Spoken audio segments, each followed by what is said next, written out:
Guys, it's Abel here, and we are back for some more creepypastas. It's been a while since I've read a creepypasta or done any like r/no sleeps or something like that.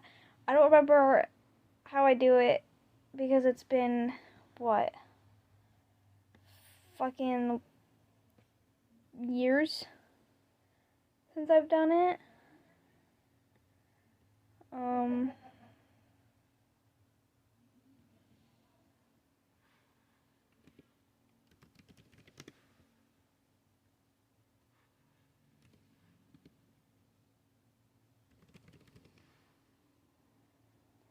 So what, of 2020, I think was the last one.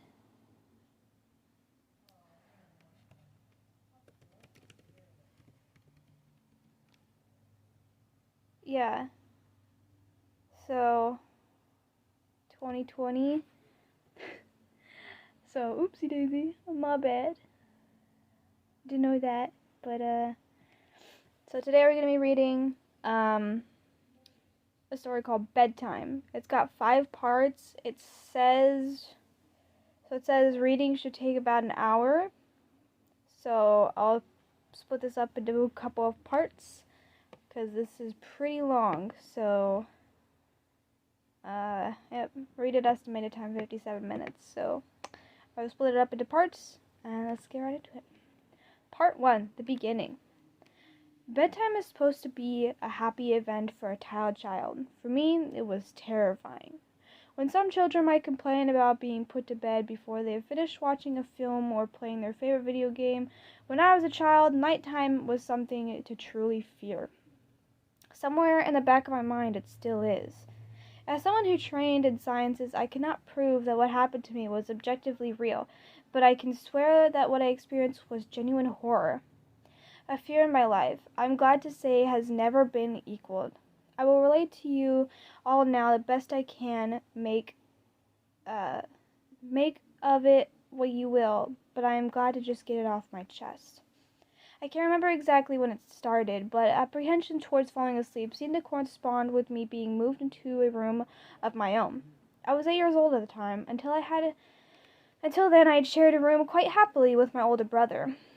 As it is perfectly understandable for a boy 5 years my senior, my brother eventually wished for a room of his own, and as a result, I was given the room at the back of the house. It was a small, narrow, yet oddly elongated room, large enough for a bed and a couple chest drawers, but not much of anything else. I couldn't really complain because even at the age I understood that we did not have a large house, and I had no real cause to be disappointed, as my family was both loving and caring. It was a happy childhood. During the day, a solitary window to look out into our back room garden, nothing out of the ordinary, but even during the day, the light which crept into that room seemed almost hesitant. As my brother was given the new bed, I was given the bunk air beds, which we used to share. While I was upset with sleeping on my own, I was excited at the thought of being able to sleep in the top bunk, which seemed far more adventurous to me. For the very first night, I remember a strange feeling of unease creeping slowly from the back of my mind. I lay on the top bunk, staring down at my action figures and cards strewn across my blue-green carpet.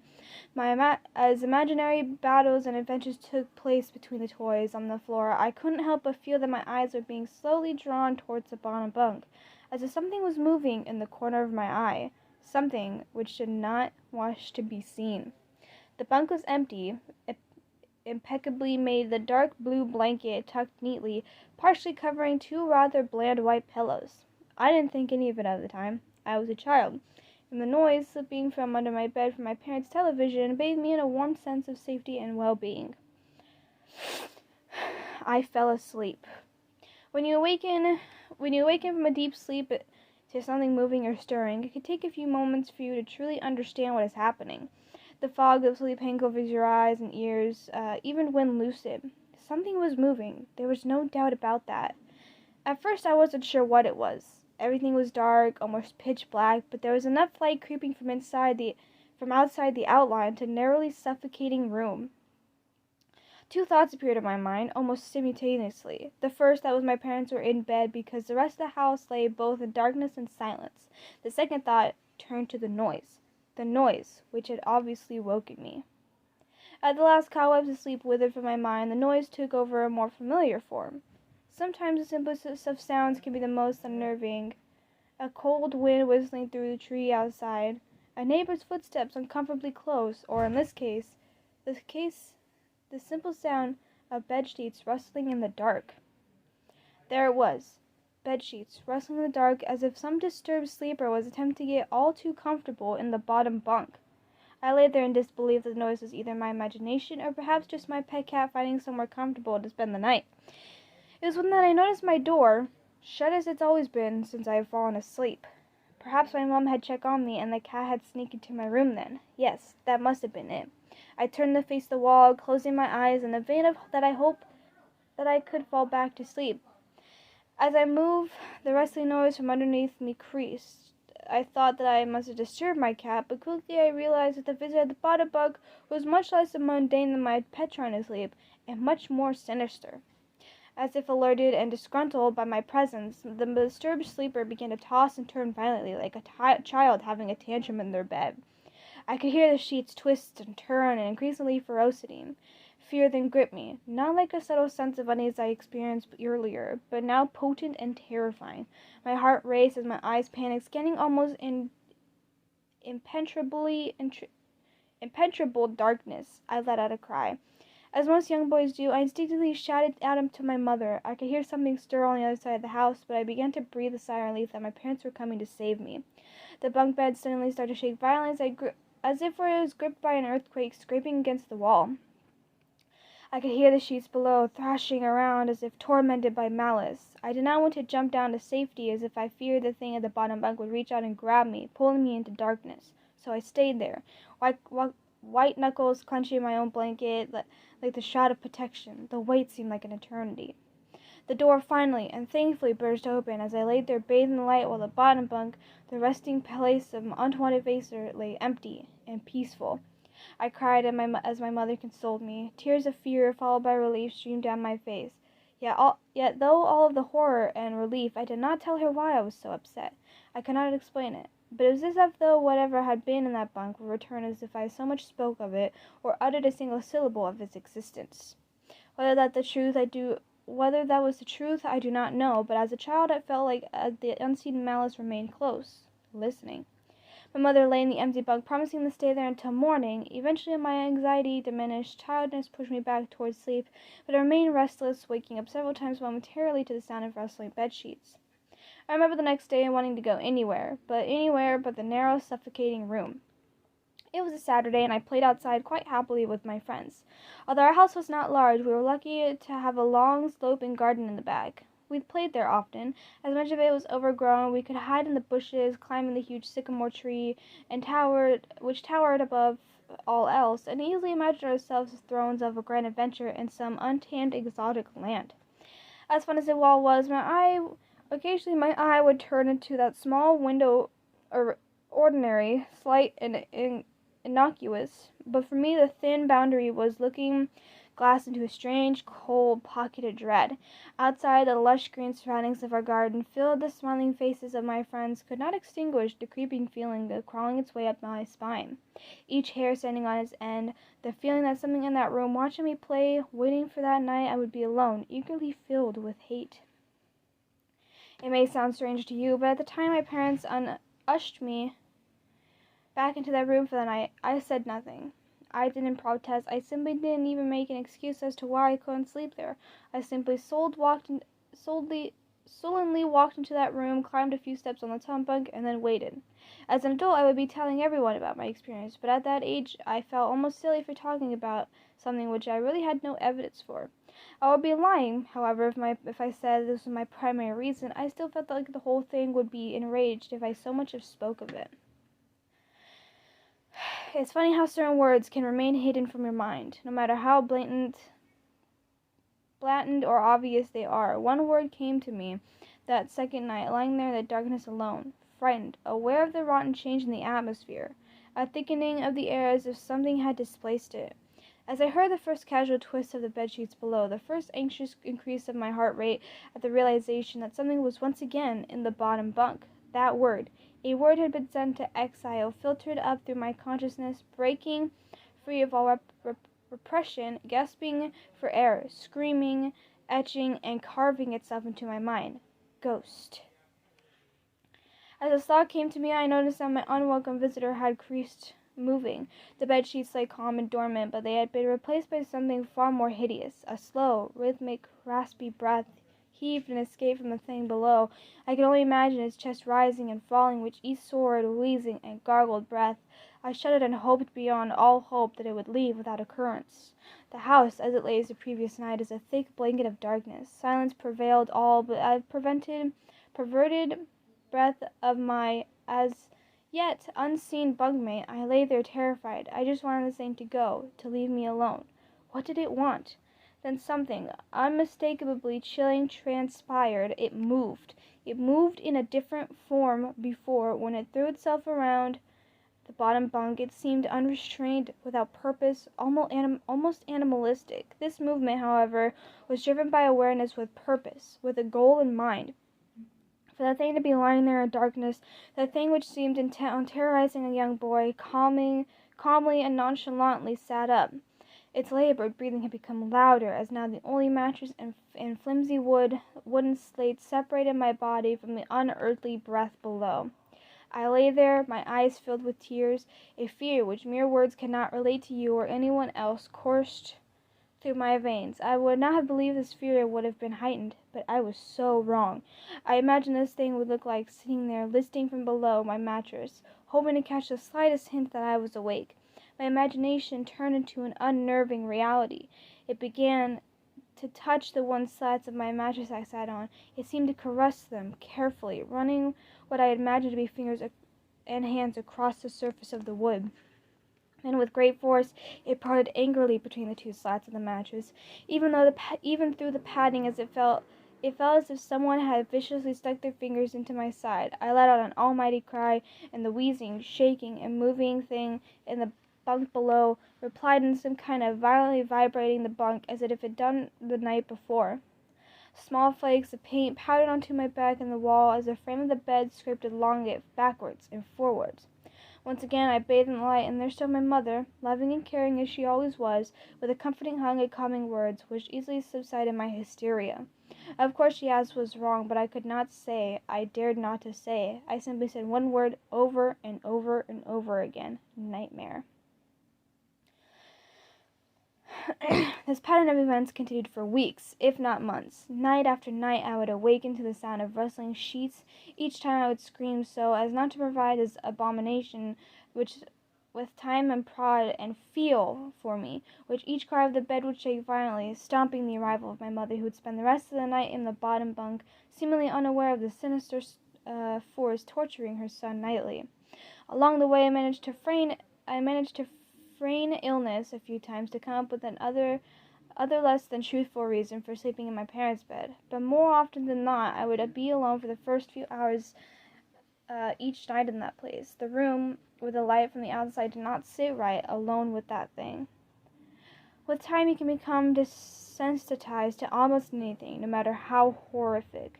I had become to realize that for whatever reason, this thing could not harm me when my mother was present. I was sure the same thing would have been said from my father, but as loving as he was, waking him from sleep was almost impossible.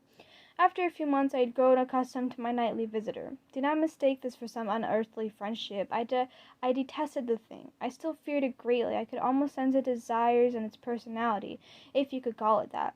One filled with perverted and twisted hatred, yet longing for me, or perhaps all things. My greatest fears were realized in that winter. The days grew short, and the longer nights merely provided this wrench with more opportunities. It was more difficult for my family. My grandmother, a wonderfully kind and gentle woman, had deteriorated greatly since the death of my grandfather. My mother was trying her best to keep her in the community for as long as possible. However, dementia is a cruel and degenerative illness, robbing a person of their memories, one day at a time. Soon she recognized none of us, and became clear that she would need to be moved from her house to a nursing home. Before she could be moved, my grandmother had a particularly difficult few nights, and my mother had decided that she would stay with her. As much as I loved my grandmother and felt nothing but anguish at her illness, to this day I feel guilty that my first thought was not her, but of what my nightly visitor may do should it become aware of my mother's absence, her presence being one thing which I was sure protected me from the horror of this thing's reach. I rushed home from school that day and immediately wrenched the bed and sheets and mattress from the lower bunk, moving all the slats and placing them on the old desk, a chest of drawers, and some chairs in which kept the cupboard where the bottom bunk used to be. I told my father I was making an office, which he found adorable, but I would be damned if I was giving that thing a place to sleep for one more night. As darkness approached, I lay there knowing my mother was not in the house. I did not know what to do. My only impulse was to sneak into her jewelry box and take a small family crucifix, which I had seen there before. While my family was not very religious, at that age I still believed in God and hoped somehow that He would protect me. Although fearful and anxious while gripping the crucifix under my pillow tightly in one hand, sleep eventually came as I drifted off into dream. I had hoped that I would awake in the morning without incidents. Unfortunately, that night was the most terrifying of all. I woke gradually. The room was once again dark.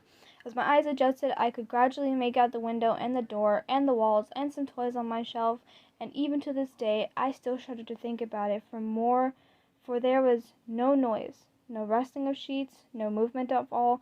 The room felt lifeless yet not empty. The nightly visitor, that unwelcoming, wheezing, hate-filled thing which had terrorized me night after night, was not at the bottom of my bunk.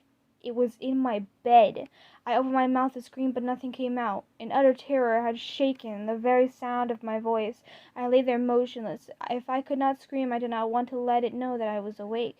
I had not seen it yet. I could only feel it. It was obscured under my blanket. I could see its outline, and I could feel its presence, but I dared not to look. The weight of it pressed down on top of me, a sensation I will never forget. When I say that hours passed, I did not exaggerate. Laying there motionless in the darkness, I was every bit a scared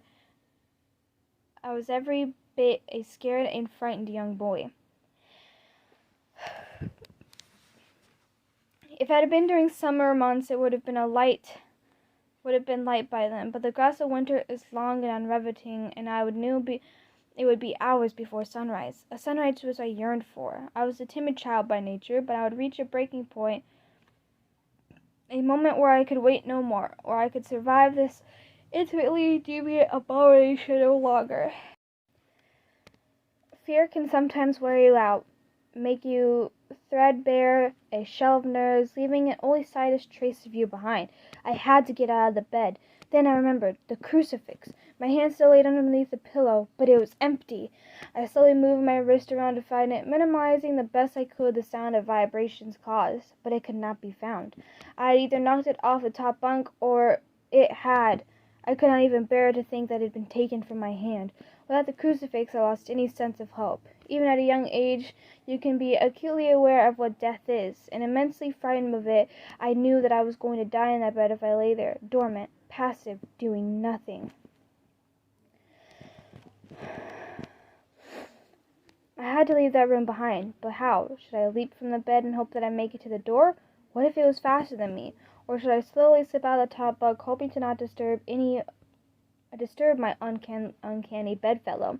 Realizing that it had not stirred when I moved, trying to find the crucifix, I began to have the strangest of thoughts. What if it was asleep?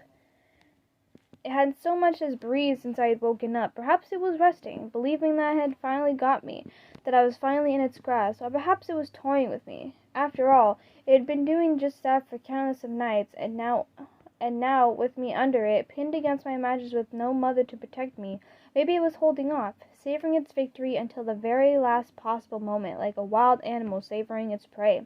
I tried to breathe as shallowly as possible, and mustering every ounce of courage I could, I reached over slowly with my right hand and began to peel the blankets off me. What I found under those covers almost stopped my heart. I did not see it, but my hand moved the blanket. It brushed against something smooth and cold, something which felt unmistakably like a gaunt hand. I held my breath in terror, as I was sure it must have known that I was awake. Nothing. It did not stir. It fell dead. After a few moments, I placed my hand carefully down further the blanket and felt a thin, poorly formed forearm. My confidence almost twisted. Sense of curiosity grew as I moved further down to a disproportionately large bicep muscle. The arm was outstretched, lying across my chest, with the hand resting on my left shoulder as if it grabbed me in my sleep. I realized that I would have moved in a cadaverous appendage, if I had even so as hoped to escape it from its grasp. For some reason, the feeling of torn, ragged clothing from its shoulder, the nighttime invader, had stopped me in my tracks. Fear once swelled again in my stomach and in my chest as I recoiled my hand in disgust at the touch of straggled, oily hair. I could not bring myself to touch its face, although I wondered to this very day what it would have felt like. Dear God, it moved. It moved. It was subtle, but the grip on my shoulder and across my body strengthened. No tears came, but God, how I wanted to cry. As its hand and arm slowly coiled around me, my right leg brushed along the cool wall which the bed laid against. Of all that happened to me in that room, this was the strangest. I realized that this clenching, rancid thing, which drew great delight from violating a young boy's bed, it was not entirely on top of me. It was sticking out from the wall, like a spider striking from its lair. Suddenly its grip moved, slowly tightening to its sudden squeeze. It pulled and clawed at my clothes as if frightened that the opportunity would soon pass. I fought against it, but the emancipated arm was too strong for me. Its head rose up, withering and contorting under the blanket. I now realized where it was taking me, into the wall. I fought for dear life. I cried, and suddenly my voice returned to me, yelling, screaming, but no one came. Then I realized why I was so eager to suddenly strike, why this thing had to have me now. Through my window, that window which seemed to represent so much malice from the outside, streaked hope, the first rays of sunshine. I struggled further, knowing that if I could just hold on, it would soon be gone. As I fought for my life, the unearthly parasite shifted, slowly pulling itself up from my chest, its head now poking out from under the blankets, wheezing, coughing, rasping. I do not remember its features. I simply remember its breath against my face, foul, as cold as ice. As the sun broke over the horizon, the dark place, that suffocating room, was contemplated and was washed and bathed in sunlight. I passed out as its scrawny fingers encircled my neck, squeezing the very life from me. I awoke to my father offering me to make some breakfast. A wonderful sight indeed! I had survived the most horrible experience of my life until then, and now I moved my bed away from the wall, leaving behind the little furniture I believed would stop that thing from taking a bed. Little did I think that it would try to take mine and me. Weeks passed without incident, yet on one cold frostbitten night I woke up to the sound of furniture where the bunk beds used to be, vibrating violently. In a moment it passed. As I lay there, sure I could hear a distant wheezing coming from deep within the wall, finally fading into the distance. I never told anyone this story before, and to this day I still might break out in cold sweat at the sound of bed sheets rustling at the night, or a wheeze brought on by a common cold, and I certainly could never sleep with my bed against the wall. Call it superstition if you will, but as I said, I cannot discount conventional explanations to such as sleep paralysis, hallucinations, or that an over-active imagination. But what I can say is this. The following year I was given a larger room on the other side of the house, and my parents took that strangely suffocating and elongated place as their bedroom. They said they didn't need a large room, just one big enough for a bed and a few things. That lasted 10 days. We moved on the 11th. Alright, and I will leave this part here. I will read part 2 in a little bit. I am struggling to talk, so I'll go get something to eat. But I hope you all enjoyed. It's kind of really freaky. And, yeah, stay tuned for us.